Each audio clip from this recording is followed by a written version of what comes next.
kuasai diri untuk bisa tenang. Hari ini saya sambung lagi, lebih dalam lagi. Ya, solitude and silence. Wah, Yesus kok kayaknya bisa Inggris-Inggrisan itu. Enggak, ini biar tampilannya saja biar kalian tidak ngantuk ya. Tapi nanti di belakangnya Indonesia semua, tenang. Saya juga tidak bisa bahasa Inggris. Ya. Yuk, next. Nah, what is the meaning of solitude and silence? Apa artinya? Wih, ini bahasa Inggris saya bisa ini. Selain bahasa Indonesia semua, ya. Solitude itu kesendirian. Apa itu kesendirian? Kok di dalam Yesus ini sudah sesat nih, besok Pak kembali jatuh lagi Yesus malah ngajar tentang kesendirian. Dulu nggak sesat Bapak Ibu ya. Nanti ada firman-Nya, ada ayatnya. Kesendirian adalah waktu khusus untuk menyendiri dengan Tuhan. Jangankan dengan Tuhan, kita dengan suami istri saja butuh waktu sendiri, benar nggak? Kalau tidak ada waktu sendiri, tidak mungkin Pastor Liu punya Gedi, punya Ika, punya Daniel, ya kan? Pasti mereka berdua sendirian, berdua saja, Pastor Liu dan Bu Gembala. Begitu juga, gimana kita mau diurapi Tuhan? Kita mau mengerti kehendak Tuhan kalau kita tidak punya waktu sendiri dengan Tuhan. Ya, yang kedua, apa itu silent? Hening, tenang. Ya, keheningan adalah waktu khusus untuk mendengarkan Tuhan. Makanya seperti yang disampaikan oleh Pastor Edi kemarin, kuasai dirimu supaya kamu dapat tenang dan kamu dapat berdoa. Ketika kamu tidak tenang, ketika kamu tidak hening sama Tuhan, bagaimana kamu dapat berdoa? Bagaimana kamu dapat mengerti kehendaknya? Seperti kemarin Pastor Edi ilustrasinya bagus banget. Ketika ada seseorang di peternakan kehilangan jam tangannya, semua orang disuruh cari. Sudah 1 jam nggak ketemu, 2 jam nggak ketemu, mereka saling menyerah semua. Ada satu orang bilang, stop, jangan ngomong apa-apa, jangan bergerak, semua please diam. Ketika apa? Ketika itu dia diam, hening, ada suara tik, tik, tik, tik, dicari jamnya kan? Di mana ini suara? Ketemu di bawah jalan. Ketemu jam itu ketika kita diam. Begitu juga ketika merasakan hadirat Tuhan, harus tenang, diam, jangan ngomong terus sama Tuhan, biarlah Tuhan yang ngomong sama kita. Kadang kita egois, kita ngomong terus sama Tuhan, tapi tidak memberi kesempatan Tuhan untuk ngomong. Dan kita kadang egois, minta ini, minta itu, bla habis amin, dah tinggal Tuhannya. Saya yakin cuma kalau punya suami seperti itu juga nggak suka. Untuk Pak Agus enggak. Pak Agus ini orangnya diam, mau dengarkan. Coba cuma punya suami, ngomong, habis ngomong pergi. Cuma mesti akan dibikin ngopo ini bicara apa ini? Ya, tapi apa? Tuhan ingin kita punya waktu sendiri sama Tuhan. Bukan hanya sendiri, punya waktu ini sama Tuhan, berdua sama Tuhan saja, dan tenang. Ya, hening, diam, ambil waktu diam sama Tuhan. Aku banyak masalah, bro. Aku banyak persoalan. Aku harus ngomong sama Tuhan. Yes, right. Betul, kamu harus ngomong sama Tuhan. Bukan kamu berserulah kepadaku. Semua yang berarti sudah berbuat berat, aku akan memberikan kepadamu. Itu benar, tidak salah. Tapi punyalah waktu sendiri sama Tuhan dan diam. Saya tanya guru Tuhan, kenapa guru kok bisa dikurangi setiap main musik? Kenapa? Karena dia ada waktu khusus sendiri sama Tuhan dan tenang. Dan dia bayar harganya. Setiap jam 10 malam sampai jam 2 pagi, beliau doa malam di menara doa. Saya sampai terpesona ketika mendengar itu. Saya bilang beliau, maaf dulu yang satu ini saya tidak bisa ikuti. Belum bisa ikuti. Untuk sampai jam 10 malam sampai jam 2 itu tidak mudah. Ya, tidak mudah. Tapi saya mau belajar ke arah sana. Kalau beliau bisa lakukan, saya pasti bisa lakukan. Ya, next, jangan terus. Ayo, Kita akan baca di Lukas 10 ayat 38 sampai 42. Ini saya sudah cuplik-cuplik semua. Tidak ada alasan yang melihat HP karena mau buka ayat. Oh, nggak ada. Sudah ada di sini semua. Ya, ingat saya di Hope dulu saya ngajari HP letakkan ketika firman Tuhan disampaikan. Ya, supaya kita konsentrasi. Kecuali kembali bilang, bro, aku untuk catat kok. Yes, Bu, siap, tidak apa-apa. Pakai mic. Pak Gembala, aku bercatat kok. Dan kadang Pak Gembala memang ketika firman Tuhan disampaikan, beliau dapat pernyataan dari Tuhan. Dia memang disuka ayat, itu nggak apa-apa khusus. Tapi saya yang mengingatkan tidak mau sampai di sini nyambi WhatsApp, nyambi Instagram, nyambi yang lain. No, hargai Tuhan, hargai Tuhan. Ya, kalian aja kalau diajak ngomong, misalnya saya ngomong sama guru Torah, saya nyambi WA guru Torah, baik, besok. Dia nggak akan ngomong terus, kayak besok aku udah nggak ngomong sama besok aja, nggak ngenani orangnya. Kita bisa sama guru Torah aja bisa menghormati, dengan Pak Gembala bisa menghormati. Ini sama Tuhan loh. Ya, hormati dia loh. Ya, makanya saya bilang tutup HP. Maka saya makanya firman Tuhan saya sampaikan, saya catat, saya rela menyediakan waktu untuk menampilkan di sini supaya Bapak Ibu saya sekalian tidak ada alasan. Aku mau buka ayat di sini sudah ada. Ya, aku kan pengen dia itu apa bahannya bagus. Nanti bisa suatu saat menyampaikan firman Tuhan, tak kasih, minta saya sama saya, power tak kasih. Banyak ya, malah enak utuh, nggak usah catat-catat. Oke, sorry saya akan ikhlaskan Pak Gembala mengizinkan, nggak apa-apa bro. Nah nanti bagian gembalanya, saya kan ya, saya cuma ngomong aja. Firman Tuhan kita akan hari ini belajar dari kisah Maria dan Marta. Perhatikan baik-baik, jangan sampai miss ya, jangan sampai miss. Demikian firman Tuhan. Ketika Yesus dan murid-muridnya dalam perjalanan, tibalah ia, yaitu Yesus, di sebuah kampung. Seorang perempuan yang bernama Marta menerima Yesus di rumahnya. Ayat 39, perempuan itu mempunyai seorang saudara yang bernama Maria. Catat ya, ada Marta, ada Maria. Maria ini duduk dekat kaki Yesus, yaitu Tuhan kita, dan terus mendengarkan perkataan Yesus. Next.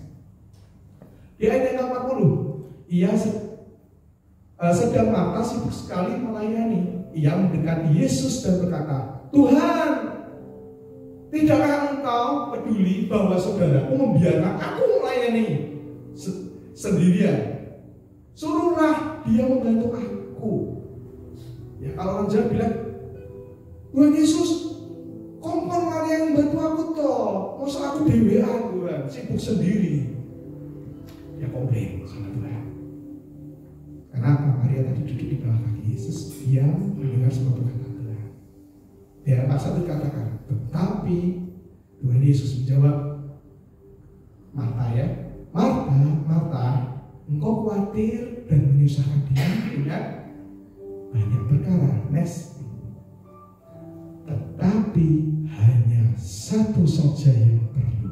Ingat, hanya satu saja yang perlu. Maria telah memilih bagian yang terbaik, tidak akan diambil dari padanya. Keren gak? Keren gak? Saya waktu kemarin, kalau saya di posisi Maria, saya akan nangis. Tuhan bilang saya akan terharu. Saya sudah ambil bagian yang terbaik dan dipuji oleh Tuhan. Jangankan dipuji Tuhan, dipuji Pak Gembala aja saya senang kali Pak. Wah, bener, puji. Apalagi Tuhan yang puji. Bisa nangis gak habis-habis nih. Ya, lihat di sini. Ada sendiri, Maria sendiri tadi. Firman Tuhan jelas ya. Maria duduk di bawah kaki Yesus. Ngapain?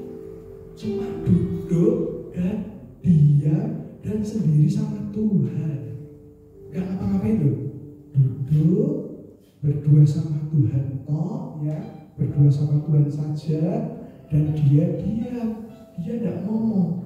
Dia dengar apa yang Tuhan ngomong. Dia dengar. Nah, betul kan? Solitude and silence ada firman-Nya kan? Bukan Gesum ini ngawur, bukan Gesum ini sembarangan menyampaikan. Ada firman-Nya. Kendalikan lidahmu untuk duduk diam di bawah kaki Yesus supaya kita dengar. Supaya jangan kita ngomong sendiri terus. Kalau kita ngomong sendiri terus, apa yang dikatakan Tuhan kita nggak tahu. Apa yang menjadi kehendak Tuhan kita nggak tahu. Kita ngomong sendiri. Ya, hari ini kita akan belajar. Mulai hari ini pulang, ambil waktu khusus, komitmen sama Tuhan. Aku mau punya waktu sendiri sama Tuhan. Aku mau punya waktu diam di bawah kaki Tuhan. Tuhan jangan dikasih sisa, tapi kalau sudah capek, kalau sudah aku melakukan segala sesuatunya beres Tuhan, aku baru solitude dan silence with God. No, jangan kasih sampah Tuhan, jangan kasih sisa. Kita aja kalau makan dikasih sisa mau nggak? Nggak ada yang mau, nggak ada yang mau. Ya jujur nggak ada yang mau. Apalagi Tuhan yang ciptakan kita, jangan dikasih sisa. Ya, waktu-waktu itu baik. Makanya saya selalu komitmen bangun jam 3. Saya pasang alarm. Berat dan berat, ngantuk dan ngantuk. Tapi saya lakukan. Seperti Pak Gembala juga sharingkan. Sampai Pak Gembala dulu awalnya dia langsung masuk ke kamar mandi, dia cuci muka supaya ngantuknya hilang. Dia paksa dirinya terus. Aku harus baca firman. Aku harus punya waktu sama Tuhan. Saya tiru, saya teladani apa yang komen beliau, saya lakukan. Ya, punya waktu sama Tuhan khusus. Gak usah harus lihat tutorial yang 4 jam. Ya, gak usah sampai sedemikian dulu. Latih dulu bisa enggak? Biar terbaik Tuhan. Hari belajar dari 5 menit, 10 menit dulu. Bisa enggak? Kalau sekali 2 kali, pertama semua bisa, semua semangat. Tapi kontinuitasnya itu, konsistensinya itu yang berat. Bisa nggak konsisten? Saya punya murid-murid aja pernah laporan, dahsyat banget. Oh Yesus, saya udah baca Matius 1, yes, mantap. Oh ini mantap. Seminggu kemudian, kok nggak ada yang laporan? Hei teman-teman, kok nggak laporan? Wah, yang inilah, yang itulah. Nah, tapi ini belajar sebagai gembala. Seperti Pak Gembala ini sabar. Oke, ya nggak apa-apa belajar tapi percaya. Tapi saya tahunya gimana kalau membaca apa enggak kalau nggak laporan. Tapi saya percaya ini anak-anak Tuhan sudah dewasa. Ya, habis itu loh, kok nggak laporan? Saya minta lagi, ayo laporan, ayo baca. Sekarang laporannya dibersihkan saja. Cuma cukup baca, misalnya Matthew sudah baca Matius 1 ayat 1 sampai 28, misalnya begitu. Nggak usah yang dijabarkan. Karena kalau mereka dulu laporan mengerikan, jabarkan komplit, luar biasa. Saya sampai bacanya terus baca untuk 5 orang anak ini hampir setengah jam. Tapi saya apa? Tapi saya tanya kepada mereka, saya komit loh. Mereka laporan dan laporan mereka nggak pernah skip loh. Saya perhatikan satu-satu. Saya tahu apa yang mereka baca dan mereka ketika salah saya ingatkan. Jadi saya nggak hanya ngujar dan hanya ngomong. Mereka suruh laporan berarti sudah laporan skip. Tapi saya baca apa yang mereka tulis. Ya kan, betul kan? Saya juga berani menyuruh, saya lakukan. Dan mereka saya suruh baca 1 pasal sampai 3 pasal, saya 5 pasal sehari. Bapak Gembala 15 pasal sehari. Ya, kita bisa ngajarin orang, kita harus juga praktek, lakukan. Jangan cuma bisa nunjuk, tapi kita nggak bisa ngelakuin loh. Jangan ya. Nah, saya sudah suruh Bapak Ibu saudara yang punya waktu khusus sama Tuhan, sendiri sama Tuhan, diam sama Tuhan. Saya juga sudah lakukan. Jadi saya tidak ngomong, saya tidak talk only, saya tidak ngomong dulu, tapi saya lakukan. Jadi saya bisa ngomong, ya, bukan hanya kolaan, khotbah yang bagus saya ambil, khotbahkan di sini. Ya, di sini saya selalu yang terbaik. Sebelum saya sampaikan tempat lain, di sini saya sampaikan lebih dahulu. Ya, next. Waktunya cepat sekali. Oke, nah kita kenapa harus punya waktu sendiri sama Tuhan dan berdiam diri? Alasannya satu, karena kita mengasihi Tuhan. Ketika kita mengasihi pasangan kita, ketika kita mengasihi pacar kita, mengasihi orang tua kita, bapak ibu saudara kita, ya pasti kita mau punya waktu dengan mereka berdua. Contohnya saya sayang sama mama saya gitu ya. saya kan ada waktu untuk mama saya dengerin gitu. Walaupun kadang-kadang ini saya cuma waktu itu batin misalnya, mah ngomongnya bisa lebih cepat, intinya apa? Kok ini ngomong hampir setengah jam, kok ngomong itu, ngomong ini, ngomong itu, ngomong ini, terus intinya apa gitu? Dalam hati tok. Tapi saya tetap mau berusaha dengarkan, karena mama saya tidak butuh uang saya, mama saya tidak butuh apa-apa dari saya, dia hanya butuh didengari, butuh saya hanya berdua dengan dia, dengar apa yang ingin dia sampaikan, curhatnya dia, perkaranya dia, persoalannya dia, kesenangannya dia, sukacitanya dia pengen aku dengerin. Nah Tuhan itu juga pengen kita dengerin gitu, dengerin aja apa yang menjadi kehendaknya. Ya, kalau kita ngomong di Yohanes 14:15, Yesus berkata, barang siapa mengasihi aku, ia akan melakukan kehendakku. Tapi ketika kita mendengar saja, tidak bisa apalagi melakukan, saya rasa tidak. Saya rasa itu hanya di mulut saja. Tidak mungkin kita mendengarkan saja tidak dapat kontrol, apalagi melakukan. Tidak mungkin. Sesuatu bisa kita lakukan kalau kita dengar dulu. Contohnya, Pak Gembala suruh saya bisa ngelakuin sesuatu. Ada apa? Saya dengar perintahnya dulu. Saya dengar apa yang dikatakan Pak Gembala dulu. Ya, seperti Bapak Ibu Saudara sekarang ini menyadari ada drum di situ. Drumnya kok beda, ini kok lebih ramping, lebih langsing drumnya. Kenapa? Karena kemarin waktu latihan itu drumnya mati-matian. Nah, saya bertanya panggil saya, kok sini, ya, kamu mau nggak besok bantu aku ambilkan drum, bawa ke sini. Oke, kamu izin dulu Pak Gembala, boleh nggak? Pak Gembala oke, aku gerak, karena aku nggak mau bergerak tanpa otoritas. Ya, dia langsung WA, itu dia bilang oke kok, siap, jalan. Karena dari sini dan dari ini kita bisa semua mencoba nyembah Tuhan lancar. Ya, ada apa? Dengar dulu. Kalau beliau ini Bro Theo ngomong saya nggak mau dengar, nggak akan program sampai sini. Dan saya terima kasih sama anak-anak itu luar biasa kemarin bantuin saya ngangkat ini dari mobil ke sini dan menjadi ini. Ada Pak Gembala juga. Saya suka dengan Yuk di tempat ini. Terima kasih Gaby. Kemarin saya bilang Gap, bisa anak muda digerakkan untuk menjadi nyembah Tuhan. Siap kok. Dan hari ini luar biasa kan? Anak-anak muda maju ke depan, jingkrak-jingkrak di depan sini. Luar biasa. Kenapa? Gaby mau dengarkan dulu omongan saya. Dengar baru bisa melakukan. Seperti itu juga. Dengar dulu, dengar. Cara dengar gimana? Sendiri sama Tuhan. Duduk diam di bawah kaki Tuhan. Diam. Jangan kita yang ngomong. Biarkan Tuhan yang ngomong. Oke? Next. Ini ya. Oh, sorry. Baca firman-Nya. Nah, kalau kita mengasihi Tuhan, pasti kita akan menuruti perintahnya. Nah, saya ingat di firman Tuhan 1 Yohanes 2:15-17. Ya. Janganlah kamu mengasihi dunia dan apa yang terjadi di dalamnya. Jikalau orang mengasihi dunia, maka kasih akan Bapa tidak ada di dalam orang itu. Ingat ya. Jadi kalau kita mau mengasihi Bapa, jangan mengasihi dunia. Dan artinya Pak, aku udah boleh mengasihi sama. Salah. Yang tidak boleh ada kita mengasihi dunia. Apa? Ini lanjutannya maksudnya. Ya, apa itu? Sebab semua yang ada di dalam dunia, yaitu satu, keinginan daging dan keinginan mata serta keangkuhan hidup, bukanlah berasal dari Bapa, bukan dari Bapa, ya, melainkan dari dunia. Dan dunia ini sedang lenyap dengan keinginannya, tetapi orang yang melakukan kehendak Allah, kehendak Bapa, tetap hidup selama-lamanya. Amin.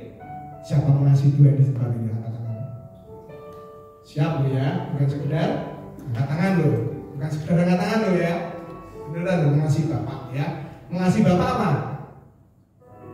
Jaga keinginan daging, keinginan mata, keangkuhan hidup. Seperti di Lukas 9:23, Yesus berkata kepada murid-muridnya, Judul berikutnya adalah syarat mengikut Yesus apa?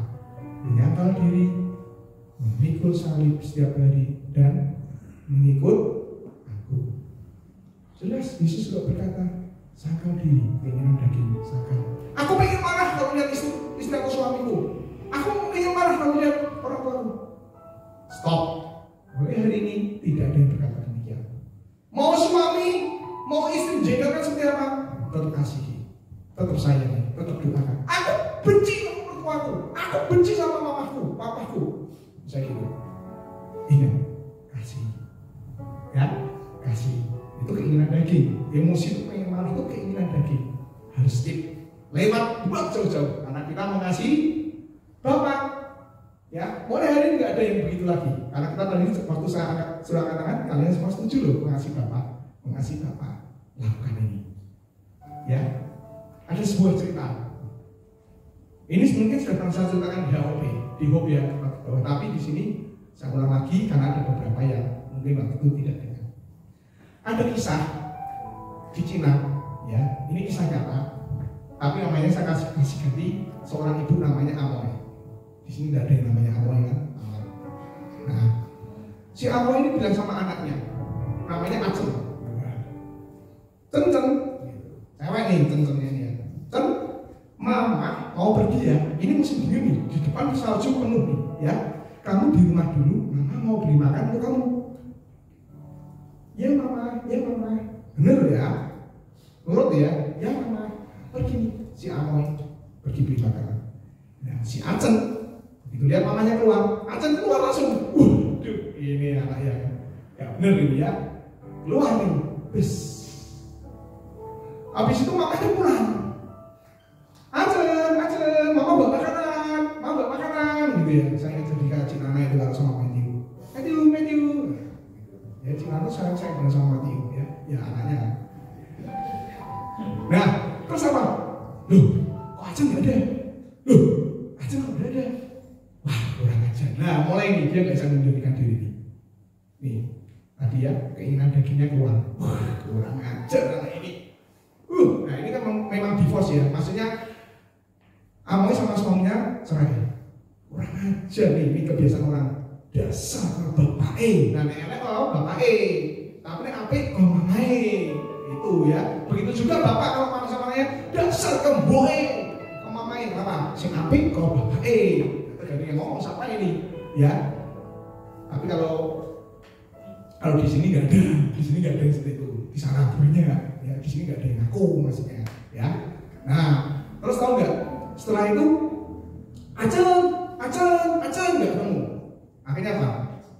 Kurang ajar, tak kancingi. Tak kancingi tahu bahasa Indonesia ya? Tak kunciin, masih kunci ya. Nah, ini bahasa Mandarin yang tadi.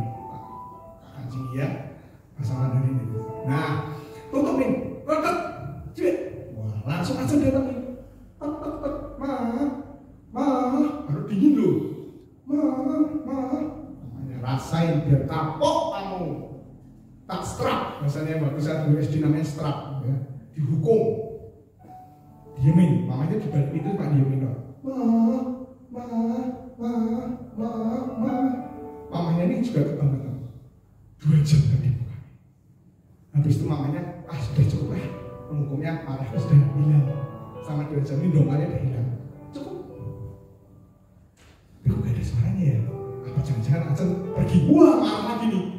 Kurang ajar anak ini, kayak Shinchan itu loh, gitu kan, kayak di film kartun gitu kan. Kalau bahasanya Musa tuh, gitu apa gitu. Saya pernah dengar Musa lucu sekarang ngomong itu, apa itu. Nah, tahu nggak? Terus dari siapa Musa tuh UF tuh di identify itu benar-benar nih, ternyata ada iklannya, apa itu yang iklannya Maxim apa itu saya nggak tahu. Nah, habis itu bapaknya tahu itu bapaknya. Nah, terus akhirnya apa? Orang aja nih mau tak bukain tak aja kali ini harus dijiwet ini, harus dicubit sekeras-kerasnya ini. Orang aja nih anak ini sudah pergi, sudah dikasih tahu jangan pergi. Sekarang malah tinggal pergi. Buka pintu. Apa yang terjadi?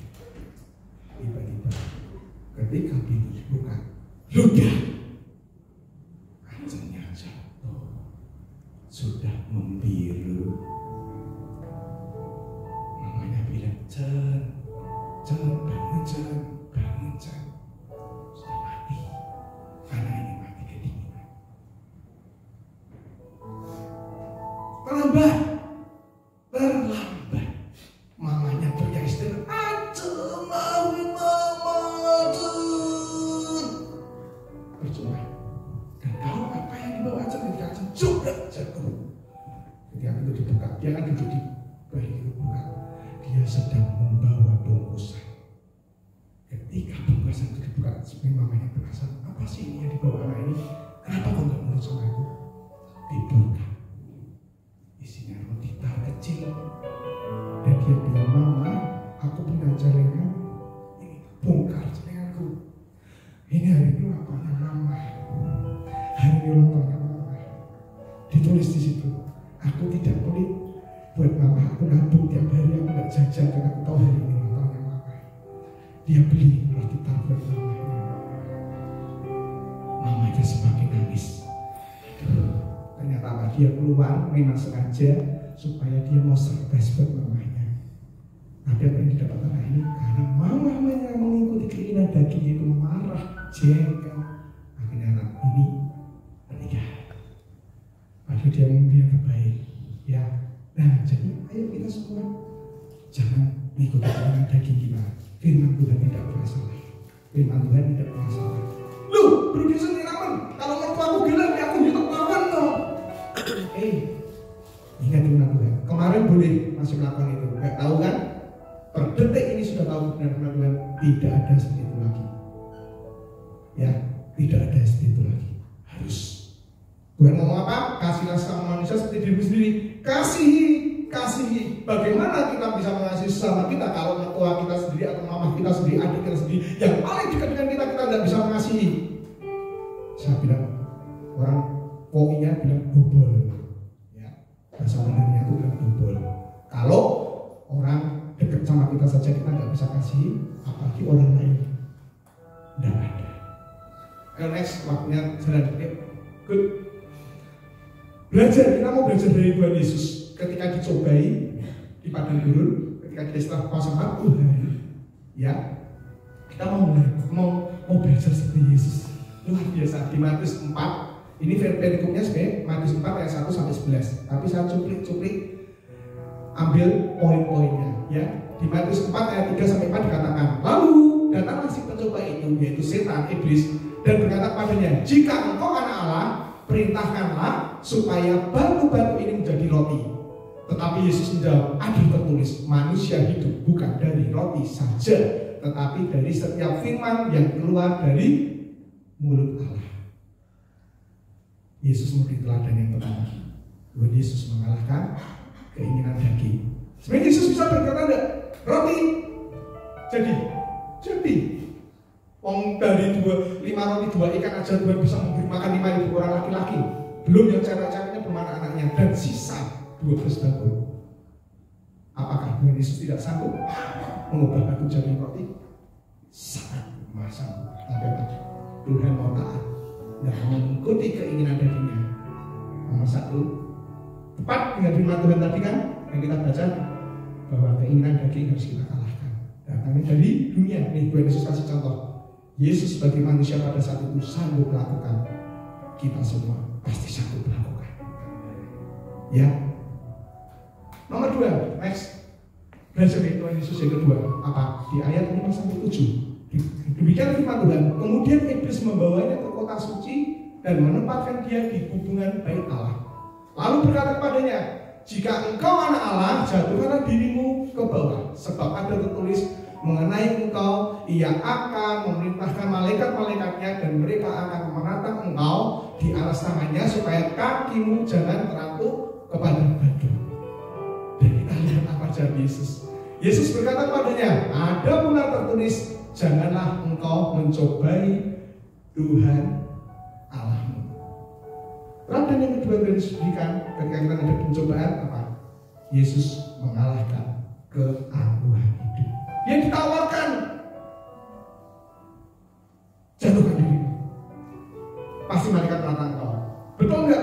raja.